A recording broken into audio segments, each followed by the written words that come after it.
আকাশবাণী কলকাতা খবর পড়ছি সুদীপ বসু।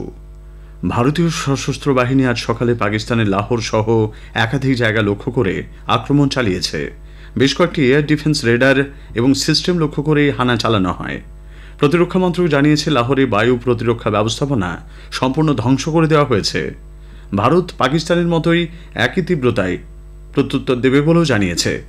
উল্লেখ্য, পাকিস্তান গতরাতে অবন্তিপোরা, শ্রীনগর, জম্মু, পাঠানকোট, অমৃতসর, কাপুরথালা, জলন্ধর, লুধিয়ানা, আদমপুর, ভাতিন্ডা, চণ্ডীগড়, নাল, ফালোদি, উত্তরলাই এবং ভুজ সহ উত্তর ও পশ্চিম ভারতের একাধিক সেনাঘাঁটি লক্ষ্য করে ড্রোন ও মিসাইল আঘাত হানে।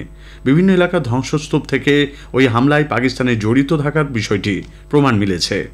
মন্ত্রক জানিয়েছে, জম্মু কাশ্মীরের কুপওয়াড়া, বারামুল্লা, উরি, পুঞ্চ, মেন্ধার এবং রাজৌরি সেক্টরের নিয়ন্ত্রণ রেখা বরাবর পাকিস্তান বিনা প্ররোচনায় গোলাগুলি বর্ষণের তীব্রতা বাড়িয়েছে। পাকিস্তানের হামলায় এখনও পর্যন্ত 3 জন মহিলা এবং 5টি শিশুসহ 16 জন অসামরিক ব্যক্তি প্রাণ হারিয়েছেন।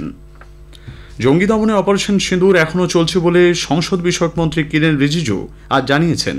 নতুন দিল্লিতে আজ সর্বদলীয় বৈঠকের পর তিনি সাংবাদিকদের জানান, বৈঠক যথেষ্ট গঠনমূলক হয়েছে এবং চলতি পরিস্থিতিতে রাজনৈতিক দলের নেতৃবৃন্দ দায়িত্ব এবং প্রজ্ঞার সঙ্গে তাদের মতামত ব্যক্ত করেছেন। বৈঠকে সভাপতিত্ব করেন প্রতিরক্ষামন্ত্রী রাজনাথ সিং। তিনি উপস্থিত সকলকে পাকিস্তান ও পাক অধিকৃত জম্মু কাশ্মীরের 9টি জঙ্গি ঘাঁটি ধ্বংস করার বিষয়ে অবহিত করেন। শ্রী রিজিজু জানিয়েছেন, सारे पॉलिटिकल लीडर्स ने मैच्योरिटी दिखाया है। ऐसे वक्त में जब देश एक बहुत बड़ी चुनौती को हाथ में लेकर के काम कर रहे हैं, तो इसमें राजनीति का कोई जगह नहीं है। ये हमारे पूरे पॉलिटिकल पार्टीज ने दर्शाया है और सब लीडर्स ने एक मत से हमारे सेनाओं ने जो कार्रवाई की है ऑपरेशन सिंदूर को लेकर के पूरे बधाई भी दिया और गौरव का एहसास सबको हुआ है। বৈঠকের পর কংগ্রেস সভাপতি মল্লিকার্জুন খাড়গে বলেন, সরকার এবং সেনাবাহিনীর প্রতি তাদের পূর্ণ সমর্থন রয়েছে। লোকসভার বিরোধী দলনেতা রাহুল গান্ধীও একই মত ব্যক্ত করেছেন। প্রতিরক্ষামন্ত্রী রাজনাথ সিং বলেছেন, অপারেশন সিঁদুরের মাধ্যমে এ পর্যন্ত 9টি জঙ্গি আস্তানা ধ্বংস করে দেওয়া হয়েছে। মারা পড়েছে বহু সন্ত্রাসবাদী।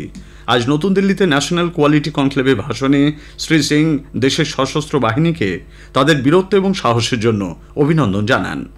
जो शौर्य और पराक्रम दिखाया है उसके लिए मैं हृदय से बधाई देता हूं। पाकिस्तान और पीओके में जिस तरह से हमारी आर्म्ड फोर्सेस ने टेरर कैंप्स को नेस्त नाबूद किया है, वो हम सब के लिए एक गौरव का विषय है।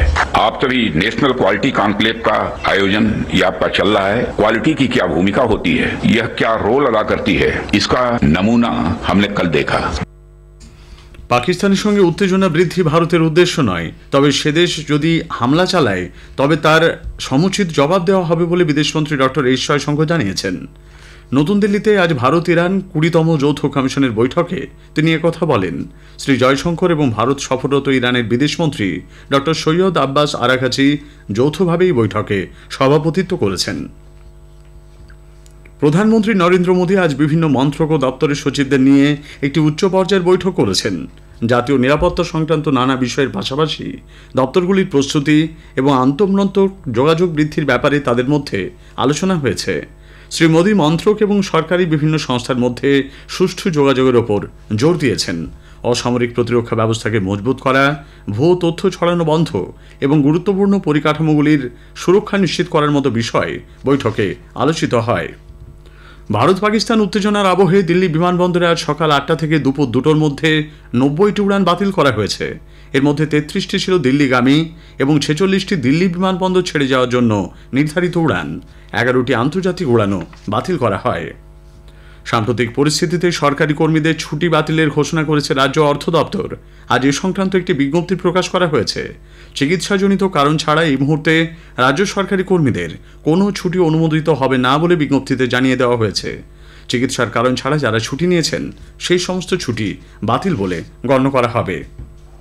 কাশ্মীরের পেহেলগাঁওতে পর্যটকদের উপর জঙ্গি হামলা এবং এর প্রত্যুত্তরে অপারেশন সিঁদুরের আবহে সবজি, মাছ সহ খোলা বাজারে নিত্য প্রয়োজনীয় সামগ্রীর দাম যাতে নাগালের বাইরে না যায় তা দেখতে রাজ্য সরকার আজ বৈঠকে বসেছে। মুখ্যমন্ত্রী মমতা ব্যানার্জির পৌরোহিত্যে আজ নবান্নে এই বৈঠক চলেছে। ধর্মশালায় আজ আইপিএল ক্রিকেটের ম্যাচে পাঞ্জাব কিংস দিল্লি ক্যাপিটালসের বিরুদ্ধে খেলবে। খেলা শুরু হবে সন্ধে 7:30টায়। খবর এখনকার মতো শেষ হলো। এরপর গ্রামীণ সংবাদ 6:35 মিনিটে।